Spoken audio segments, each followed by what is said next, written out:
Hey everybody, welcome back to the channel. I'm Brad Lone Wolf, and today I'm going to be looking at footwear and various types of footwear that are out on the market. Now, with the weather starting to warm up and spring slowly coming around the corner, people will inevitably be looking to go outdoors a little bit more, which leads to the question, what type of footwear is best for me? So this video is going to give an overview of the three different types of footwear that you'll find on the market, give the pros and cons of each type, and then um, a suggestion of what type of terrain and what use each footwear would be. So with that being said, I will now change the camera angle and we'll have a look at the three different types of footwear that you're going to come across, discuss their pros and cons, and discuss the situations that they are best suited to. Okay, so in front of me here I've got, well, these are actually my boots and my shoes, and as you can see I've got a pair of shoes, a pair of mid boots and a pair of full boots. Now, as I say, each of these have got their own pros and cons. Each of these have got their own situations that they are best used in. So with that being said, we'll start with the shoes and proceed through. Okay, so shoes.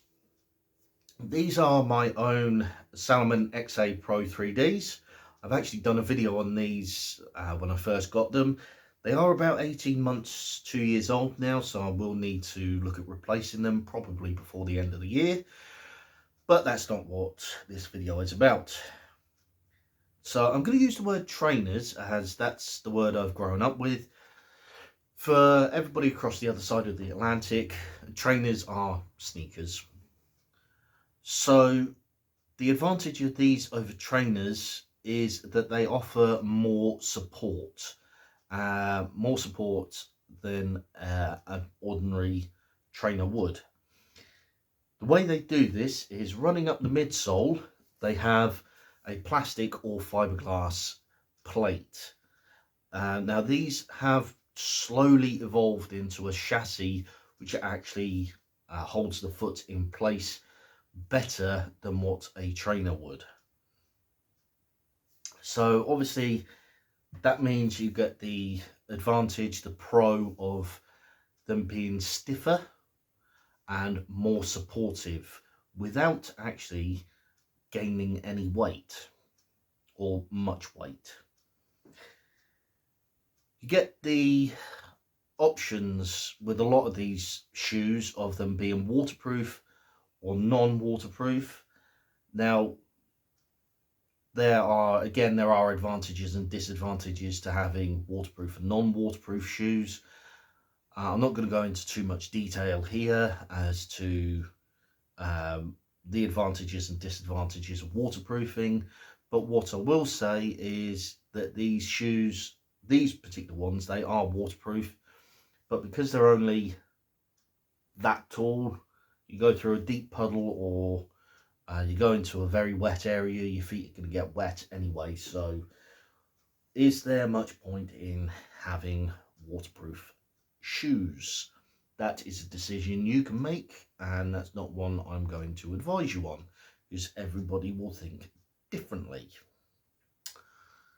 That being said, I've already mentioned the pros in that they are more substantial, stiffer, more supportive around your foot than a pair of trainers would be. However, the cons to these, I've already mentioned the waterproofing, which is both pro and con. The biggest con to a pair of shoes like this, however, is they offer no ankle support, or very, very limited ankle support. These are designed to be cut underneath the ankle. They will not support your ankle on rough terrain if you happen to start twisting your ankle. So where would I recommend shoes like this? Trail walking, light trail walking that doesn't involve a huge amount of rough terrain. anything designed for lightweight, fast walking, not necessarily trail running or fell running. There are shoes specifically designed for that, but definitely trail walking, light trail walking, dog walking, things like that. So now we're going to move on to mid boots. Okay, moving on to mid boots. Now, as the name would suggest, mid boots fall somewhere between a shoe and a full boot. They offer the advantage of some of the advantages of shoes, some of the disadvantages of shoes, some of the advantages of boots, and some of the disadvantages of boots.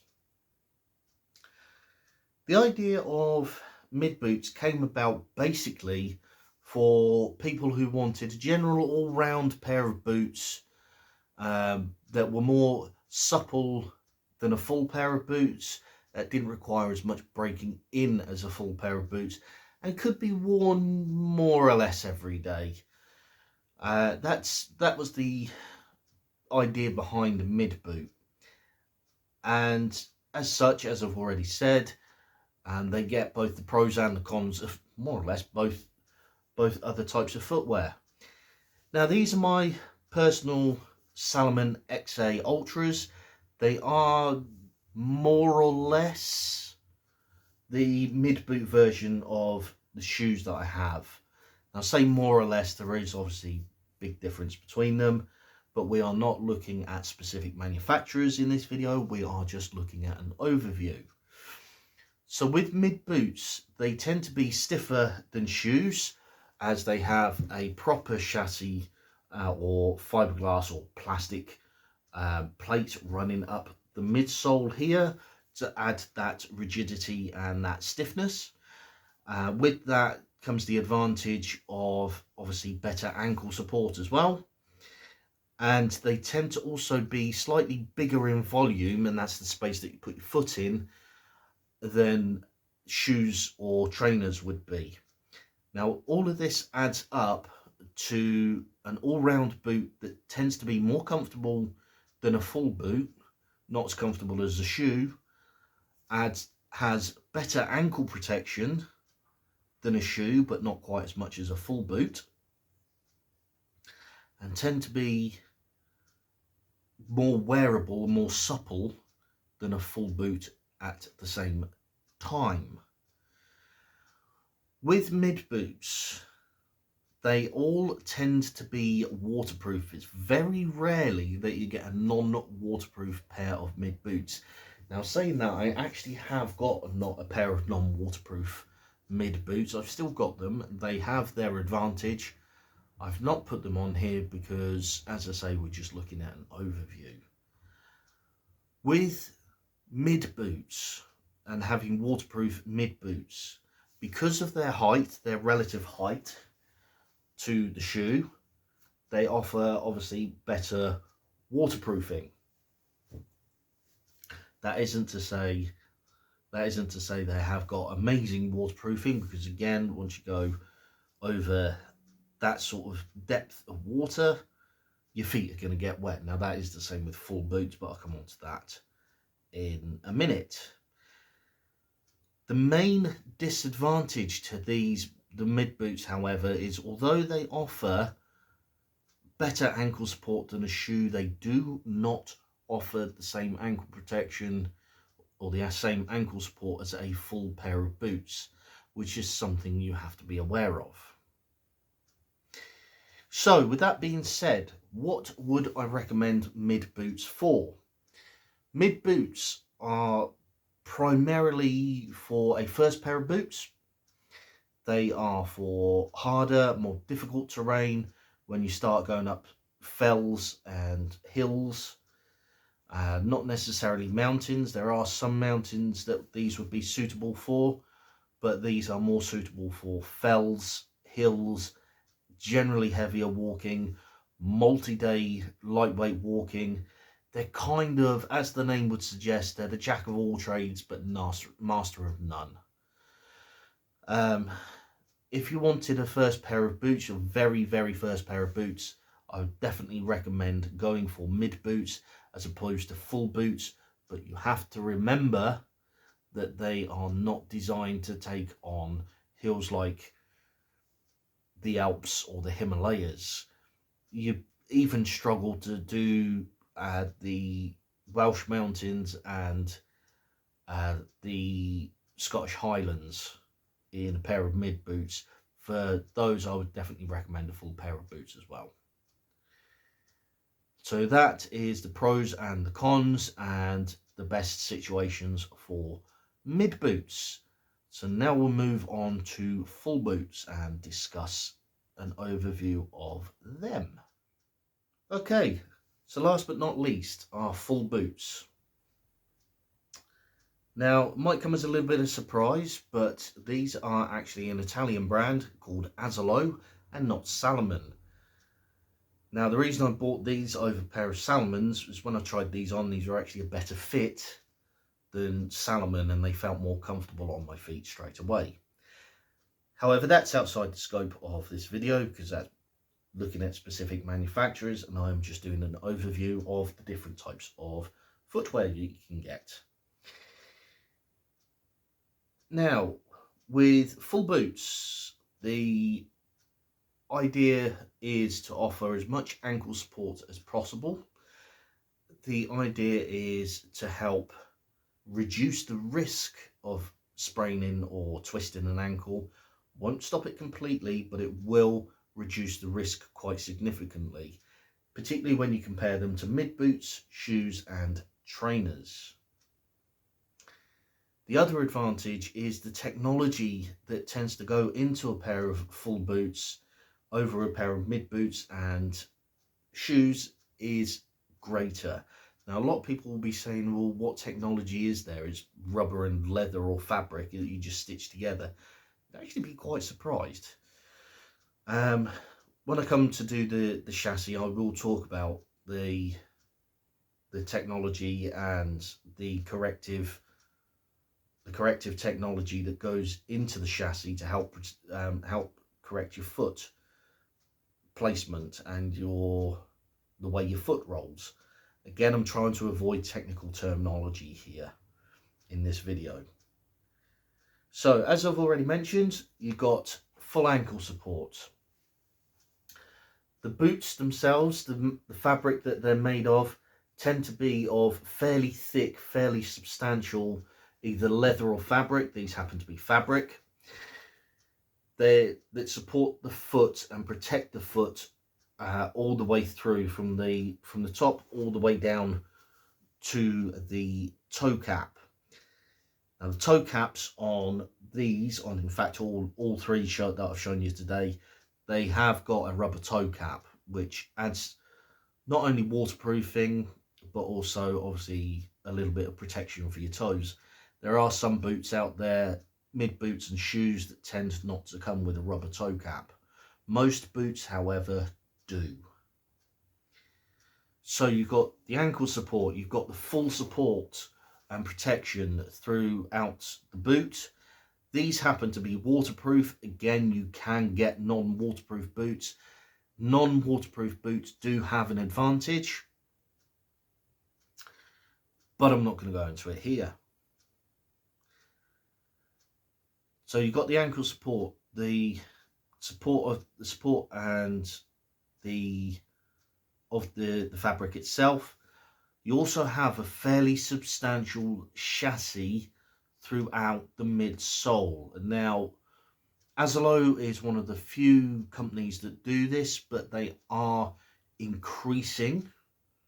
They are becoming increasingly popular, and that is to have corrective measures put in the chassis to help with the way you walk. Now I'm going to turn the boots over here, make sure they're like that. So you can see in this particular case the yellow banding there. That is, not only is that an ultra hard piece of rubber, but under here there tends to be a very, very stiff part of the chassis. So under here, a real stiff piece of the chassis that cups your heel. So you strike the ground rather than twisted slightly. You actually strike the ground correctly, and then as you roll forward, you've got this anti-slip lug there. Obviously the whole sole is rubber, but this lug is designed specifically to prevent slipping backwards. And then the two yellow parts here are also hardened rubber, and you've got the single yellow part there, which also indicates a harder rubber. Actually makes your foot, in this case, prevents it from rolling out. So your foot is held more of a natural position as you step through. So you strike on the back, you roll through, the hard rubber at the back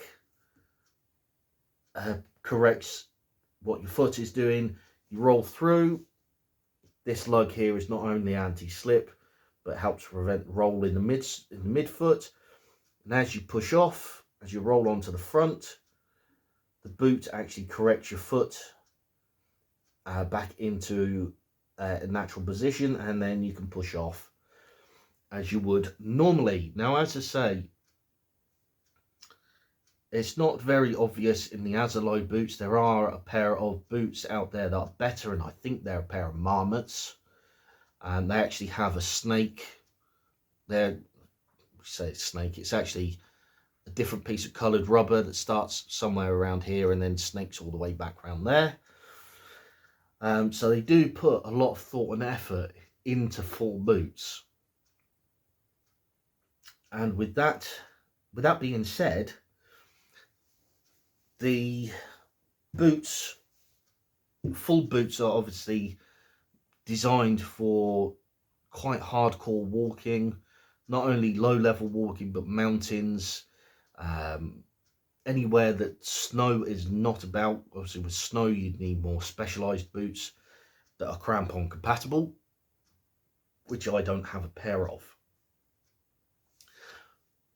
Anywhere below the snow line, anywhere that real hard walking, hard trail walking, hard path walking, off path walking is required, is what your boots, what full boots are designed for. So with that being said, they need breaking in properly. Depending on if you've worn boots before, depending on what you have used before, will depend on how quickly these boots break in, or a pair of full boots break in. It is not an overnight process, and there is no way of cheating breaking in a pair of boots. Now, at one time, people said, oh, why don't you just put them in hot water and soak your boots and feet in hot water? Will that not break them in? Theoretically, yes, but you're also going to start damaging the material that the boots are made out of. You cannot shortcut breaking in boots, and that's the same with mid boots as well. You can't shortcut them.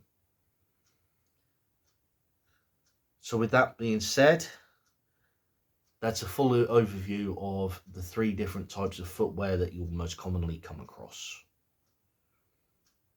I hope that gives you a little bit of an idea of what to look for, and the idea and what type of footwear that you should ideally be using. Now, obviously I can't tell you what boots to get. If you want to get a pair of mid boots and you want to use them for everything, that's entirely up to you. Like I say, this video is just an overview of the different types of boots on the market, or the 3 common types of boots on the market. As a side note, there's a couple of side notes I want to give now that we've got towards the end of the video. There are boots on the market that are, they call themselves full boots, but they are effectively tall mid boots. Now, the difference between them and a pair of proper mid boots is in the rigidity. Now, I've already spoken about the height difference between mid boots and full boots, and you can see them there, hopefully. A pair of proper mid boots is fairly supple, fairly easy to bend through the midsole, whereas a pair of full boots, although it's possible, it's a lot harder to twist the sole. That is the best indication these days of a difference between a mid boot and a full boot. As I say, there are now boots on the market that are classified as full boots, but they are more mid boot like. So if you're unsure, best way to test them, like I say, is just try and flex them at the toes and see how hard it is to actually flex them. So yeah, with that being said, like I say, I hope that gives you a good overview of the different types of footwear on the market. Hope that helped, and thank you very much for watching. It is very much appreciated, and I will see you next time. Bye for now.